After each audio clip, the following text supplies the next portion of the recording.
டே என்னடா பண்ணுறீங்க? அக்கா இப்போ தான் கிளப்பிங் போயிட்டு வந்து மெக்டியில் நல்லா வெட்டிட்டு உட்காந்துருக்கேன். ஸோ 2024 முடிய போகுது. Look at my ring. Okay, very. So 2024 முடிய போகுது.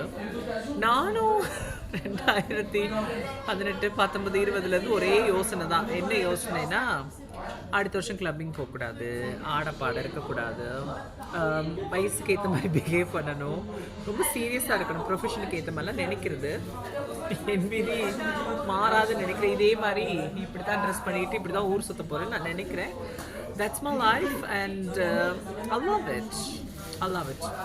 எல்லாரும் சீரியஸாக தான் இருக்கணும். இல்லை, வயசாகிடுச்சா சீரியஸாக தான் இருக்கணும்னு அவசியம் இல்லை. 30+ சீரியஸாக இருக்கணுன்ற அவசியமே கிடையாது. இங்கே பாருங்க, ஒன்று 20+.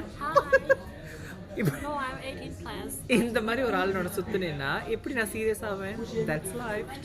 எங்களை விடுங்கடா.